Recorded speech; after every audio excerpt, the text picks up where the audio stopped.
Olá, bem-vindos de volta aqui ao meu canal. Sou André Maurício, professor de desenho e pintura, e hoje eu vou explicar aqui como vamos fazer um olho, né? A mão livre, vou explicar aqui para vocês como que nós vamos fazer. Começando aqui fazendo um círculo, né? Pensa em fazer uma letra O ou um zero redondo, né? Não muito grande nem muito pequeno. E no centro eu faço uma outra bolinha, um outro círculo, uma outra letra O um pouco menor. Então isso vai ser a parte da íris, né, que nós temos aqui. E aí vai fazendo e vai ajustando, consertando um pouquinho. Lembrando que eu estou usando um lápis B, que é um lápis não muito macio, não muito, né, duro, né? E eu faço uma linha discreta, fazendo uma linha vertical e horizontal para ter o senso de simetria, para ver o quanto precisa ajustar ali do lado esquerdo, do lado direito, se eu aperto um pouquinho, se eu aumento um pouquinho. E vai ajustando e comparando a partir desse traço central. Comparo, né, a parte da direita com a esquerda, comparo a parte inferior com a parte de cima. A íris eu não vejo ela inteira nesse caso aqui. Vou usar a caneta borracha, eu uso a caneta borracha da Tombow aqui. Tirar o excesso, eu uso uma escovinha para evitar passar a mão no desenho. Tá, o ponto de brilho está um pouco acima e à esquerda da pupila, né? Então eu preciso conservar esse espaço sem passar nada, porque vai ser o branco, né, do olho, o brilho. Bom, a pálpebra inferior, ela não vai encostar na íris. Isso a gente tem que avaliar, né? Cada caso vai ser um caso. Nesse aqui não vai encostar. Na parte de cima já corta um pouco, ou seja, não vai ser visível a íris completa. Para que a íris completa seja visível, é preciso a gente ter um olho aberto completo, como expressão de susto, né? Para que a gente possa ver essa parte inteira, né? Vamos dizer assim. E aqui eu faço esse canto, que seria como o canto lacrimal, que é um pouco alinhada com a parte da íris, né? A parte inferior da íris é alinhada com esse canto lacrimal, que já vem com essa linha quase que na diagonal para juntar, fazer a junção com outra linha. E aqui eu já faço uma linha paralela, que é a junção desse espaço, né? Que na verdade junção não. Essa linha paralela ela representa a espessura da pálpebra, né? Aqui a gente tem que pensar em proporções. Eu tenho esse tamanho da íris, a parte do canto lacrimal, então, e a outra. Então, geralmente, a íris é um pouco maior e a parte do canto lacrimal um pouco menor. Isso no modelo que eu estou fazendo, né? Porque é tudo muito relativo. De olho para olho muda muito. O importante é a gente aprender a identificar essa diferença em relação ao modelo que a gente está fazendo. Bom, aí eu vou forçando um pouco mais ou um pouco menos de acordo com a necessidade. A pálpebra inferior eu faço ela mais leve, eu não forço muito, ou seja, eu não coloco muita pressão no lápis para que não fique tão escuro quanto a parte superior. E faço um pouco de uma linha um pouco arredondada, que essas linhas é que vão mostrar que o olho tem um formato esférico, né? Essa linha fica praticamente na horizontal, no alto do olho, e aqui, quando eu passo do alinhamento da íris, já tem uma inclinação. Então é importante olhar esse ângulo de curvatura, né? Ó, se eu comparar esse ângulo de curvatura com o olho, um está próximo ao canto do olho e um tá, da minha direita está alinhado mais à direita da própria íris, né? E aí já estruturo a sobrancelha.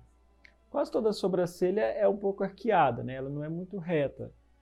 Então, no começo, ela praticamente toca no que seria a borda da cavidade orbitária, né? Para quem já estudou aí a osteologia, já fez o crânio, aqui seria onde teria aquele buraco, né? Vamos dizer assim, aquela cavidade orbitária. Então, por isso que tem essa diferença nessa lateral esquerda mais clara, né? E bem próximo, mais escuro, porque ela vai ficando numa área arredondada do rosto, né? É claro que também influencia a posição da luz, né? E aqui a gente vê uma espécie de semicírculo, né? Para fazer a junção da pálpebra. Essa é a primeira etapa do desenho. O desenho linear. Se caso for para pintura, aplicar para pintura, nós poderíamos parar por aqui e começar a aplicar as cores. Quer dizer, como vai ser um estudo de desenho, então agora eu vou já começar a sombrear em seguida. Antes eu faço as proporções, tipo, ó, qual o tamanho que é da parte branca, da esclera à esquerda, o alinhamento do canto com o meio, o alinhamento do canto lacrimal com Então eu sempre vejo essas duas coisas, proporção, alinhamento e ângulos, né, para me ter um desenho linear bem estruturado. Agora eu já parto aqui para o lápis mais escuro de todos, né, que eu tenho aqui disponível. Tem outros também, né, o 9B, por exemplo, mas eu estou usando o 6B, um lápis da marca Cretacolor. Ele é bem macio, é um lápis muito bom porque escurece bastante. Então a íris ela está sendo encoberta pela parte da pálpebra, então eu preciso ter essa sombra mais escura, né? Mesmo sendo no olho claro ou escuro, independente, sempre esse ponto acima do olho vai ser muito mais escuro do que o restante. E eu tenho que ficar atento de preencher, mas aquela bolinha que representa o brilho do olho, eu tenho que lembrar de deixar ela sem passar, ou seja, né, para não perder aquele ponto de luz. Dá para abrir com a borracha, mas eu já tento deixar mais claro. Aí eu já escureço todos os demais pontos escuros, né? O canto, né, do olho, um pouco da parte da pálpebra inferior, onde vão sair os cílios. Deixo o 6B de lado e já passo para o 3B, que já é um lápis que não é tão escuro assim, não é tão macio e eu consigo ter mais controle, né? E eu vou fazendo aquele sombreado, né, como ensinado lá no primário para a gente na escola, que é fazendo movimentos arredondados, né, com cuidado para não sair fora do espaço. As bordas da íris geralmente são um pouco mais escuras. E eu não procuro fazer textura de íris, né, aquelas linhas, aquela coisa, eu busco fazer um degradê. Vocês podem perceber que o meu foco é escurecer em cima, fazendo um degradê para quando chegar embaixo ficar mais claro. Esse é o ponto inicial do sombreado, deixando um pouco de contorno, né?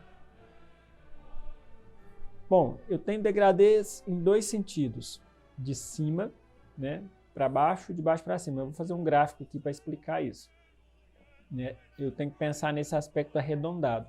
Cada quadradinho desse vai ser um tom de cinza diferente. Em cima mais escuro, no meio mais claro, embaixo volta a escurecer de novo. E esse degradê também acontece para os cantos, né? Mais claro no meio e mais escuro até chegar no mais escuro no canto. Então eu faço degradê em ambos os sentidos, né? Eu encosto o lápis levantando, né? Ou então colocando pouca força à medida que eu avanço em direção ao centro do olho e escurecendo de baixo para cima e de cima para baixo. Isso vai dar um aspecto esférico para o rosto, vai dar uma característica arredondada, né? Parte branca não é branca, como a gente pensa, né? É só o nome que a gente dá, né? Por exemplo, esse papel, se eu dobrar um pouquinho, a gente já vê que essa parte de cima ficou um pouco mais cinza que a de baixo, e é um papel branco. Então, se é uma superfície arredondada, não tem como, né? É impossível de ficar branco, né? Precisa ficar atento. Eu digo isso porque às vezes pode acontecer da gente interpretar como branco devido, né, à ilusão de ótica e não ser muito natural. Força um pouco mais aquela parte mais acima do olho, faça esse preenchimento da pálpebra superior. Lembrando de não deixar ela completamente preta, eu deixo ela um pouco cinza, um tom escuro, de um valor mais baixo. E a parte inferior, tanto a inferior quanto a superior, eu faço um degradê, né? Em torno. Em volta do olho acompanha o degradê, né? Se ele empurra a pele, Então, naturalmente, eu tenho que ter uma parte mais escura e outras partes mais claras para mostrar esse formato arredondado. Então, quando eu não preciso de sombreados em degradê, aí eu faço com o lápis apoiado sempre no papel, né? Eu não encosto levantando o lápis, né? Então, e uma coisa importante lembrar, é bom ir fazendo esse sombreado aos poucos, porque a gente sempre consegue escurecer com facilidade. Agora, se eu escurecer demais e tiver que clarear depois, aí é um pouco difícil, né? Nesse outro lado, eu já faço o movimento oposto e deixando aquele pequeno filete ali de luz refletida. A gente observa que eu não encontro as duas sombras, fica uma pequena parte entre as duas para ajudar a mostrar aquele aspecto arredondado na parte logo acima da pálpebra aqui. Você vê que eu pego bem na ponta extrema, a ponta do lápis, para que eu consiga, de fato, ter maior controle e ter um sombreado bem controlado, né?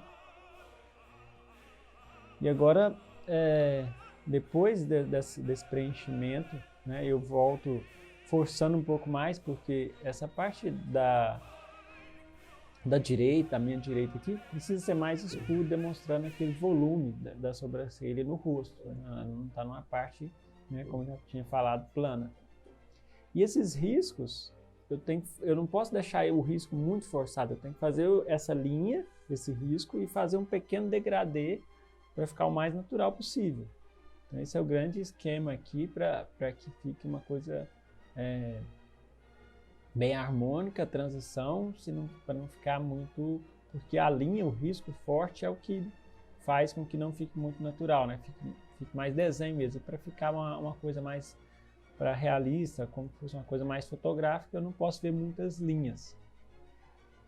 Volto de novo do lápis H, ó, bem deitado, ó, pegando bem na ponta para preencher um pouco mais, né? Escurecer, mas escurecer de uma forma suave, inclusive passando a luz refletida, que não é luz direta, então não pode ser muito branco, o branco do papel, então passa um pouquinho.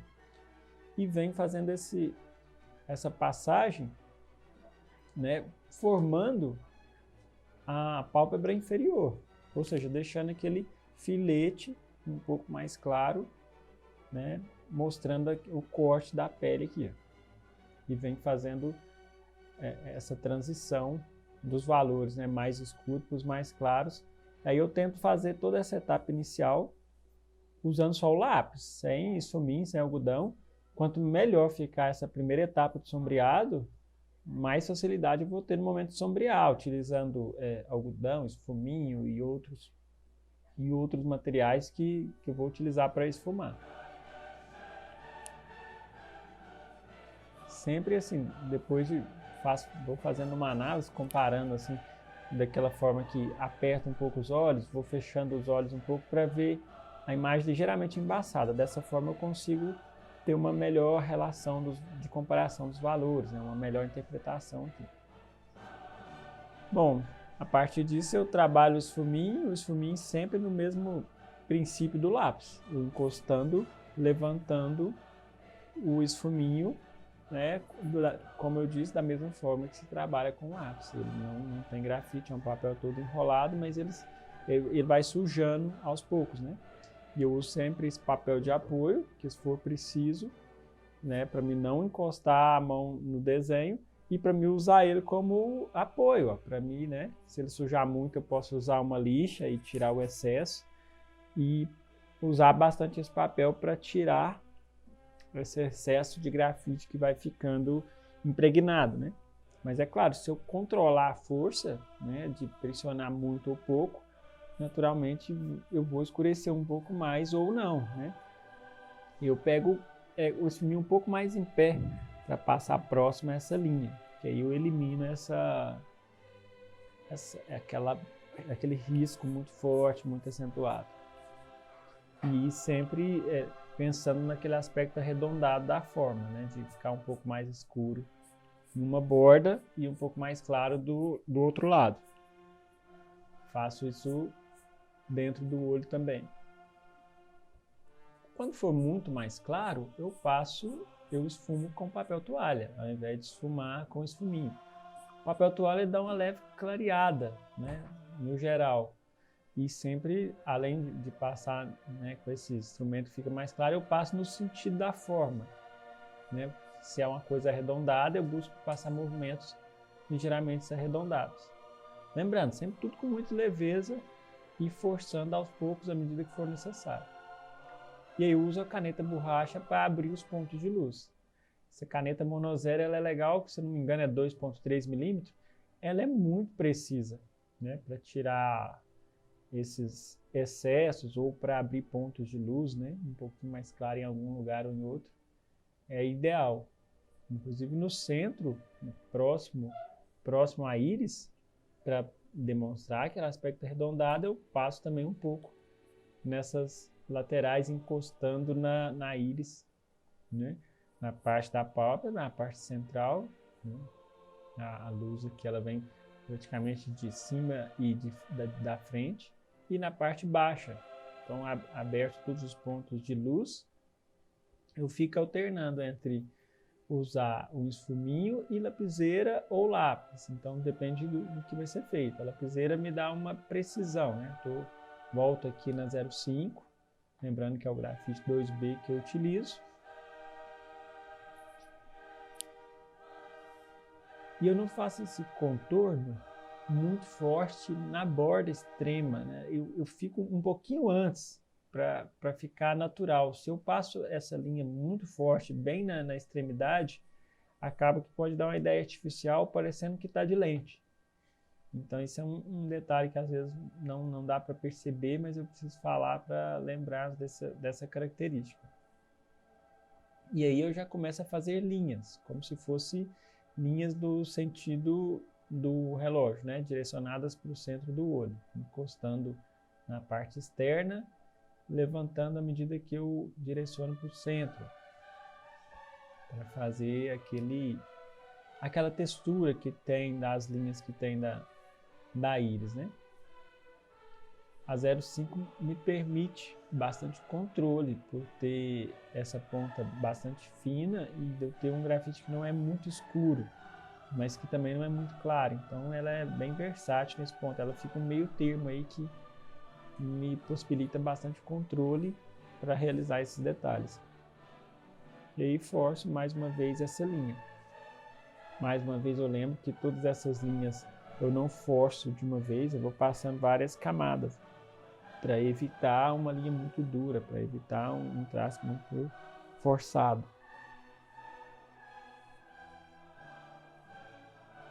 E aí eu venho esse canto lacrimal, ele fica ligeiramente triangular. Então isso eu já começo a definir agora, nesse momento de acabamento aqui usando ainda essa lapiseira. Essa expressão abaixo do olho, né, que geralmente são chamadas de olheiras, geralmente sempre aparece. A gente tem que observar o modelo que a gente vai fazer, se vai ser muito claro ou se não vai ser muito claro assim, para ficar harmônico, né, essa transição dos valores porque eu tenho que ter essas linhas abaixo do olho, mas eu tenho que me atentar muito em relação ao modelo para ver se não estou forçando demais, né? Porque lembrando que se passar é muito difícil de tirar, pode até danificar o sombreado, né? E com isso, eu vou realçando aquele claro da pálpebra. Eu passei um pouco de sombreado também na parte interna do olho, na parte da esclera, porque desse jeito eu destaco aquela espessura que demonstra a parte da pele. Um sombreado maior, naturalmente, eu utilizo um esfuminho maior. E sempre em sobrancelha, tanto no desenho quanto na pintura também geralmente eu faço assim. Eu faço uma base, né? E depois dessa base é que eu faço os fios. E inicialmente, para os fios mais claros, eu utilizo o lápis 3H. Vocês podem observar que está muito bem apontado, com a ponta fininha. e já faço algumas, né? As primeiras linhas praticamente nem são tão perceptíveis. E posso fazer uma abertura de luz também, né? Encostando lá de cima para baixo para fazer algumas, insinuar linhas claras ou fios claros que tem na sobrancelha. Aí tem que ficar atento na dinâmica do direcionamento. Vou fazer uma exemplificação assim. Aqui eu tenho direcionamentos que vai fazendo curva. Então quando chega no final eles parecem voltar no sentido contrário e se encontram no meio, né? Então só evita essa linha dura sem degradê, que fica com a ponta grossa. Eu tenho que encostar o lápis e levantar. Acho que esse é o ponto principal aí de se executar uma sobrancelha. É a forma de fios, né? Encostando e levantando e mudando de material conforme o quanto quer escuro ou mais claro. Por exemplo, eu uso um 3B quando eu quero um pouco mais escuro. Eu uso um 6B quando for muito mais escuro, ou utilizo uma lapiseira quando quiser alguns fios mais claros. Reforço com um esfuminho novamente, vai criar um aspecto mais abaulado aqui em volta do olho. E faço alguns cílios. Os cílios eles também têm uma certa direção. Vou fazer um modelo aqui, um gráfico aqui abaixo para a gente ver isso.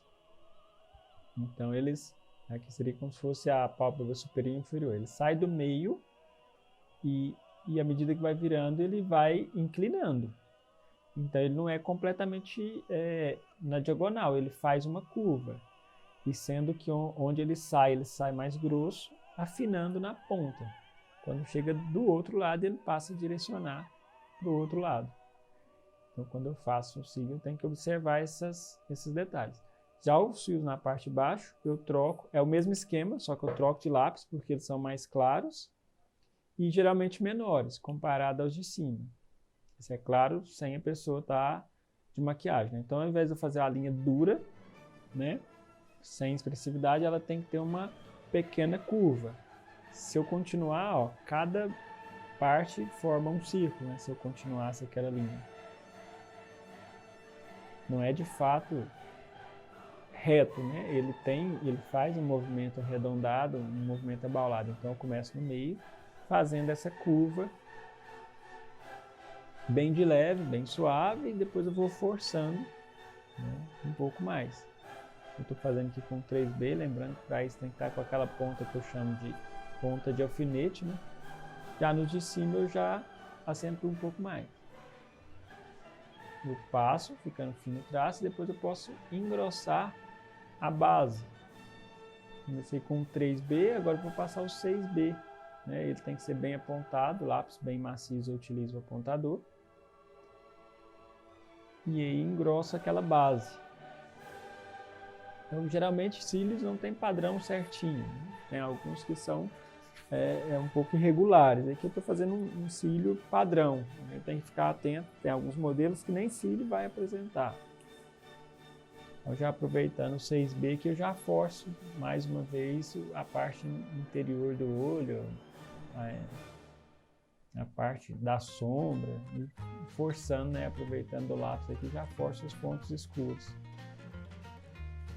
Bom, então esse é o estudo, sempre dá para ajustar, fazer mais alguma coisa, mas por hora esse estudo de fazer a mão livre, né, para que a gente compreenda a estrutura e toda a etapa e o passo a passo do rosto. Dá para a gente continuar trabalhando textura com esfuminho, com borracha, né? Futuramente eu apresento alguns outros exercícios sendo mais hiperrealista. A ideia é fazer esse exercício voltado para desenvolver bem a percepção para quando for aplicar na pintura. Bom, algum detalhe a mais, eu utilizo a caneta borracha, mas aí eu limpo ela mais uma vez e faço algum clarinho próximo aqui, acentua alguma luz, fazer alguma ruga, alguma imperfeição da pele, alguma coisa assim. Mas estamos finalizados. Espero que tenha ajudado aí, lembrando que é para a gente aplicar esse estudo para poder fazer nossas pinturas novamente, fazer as pinturas futuramente, né? Curta aí, compartilhe, deixe seus comentários e aguardo você no próximo exercício.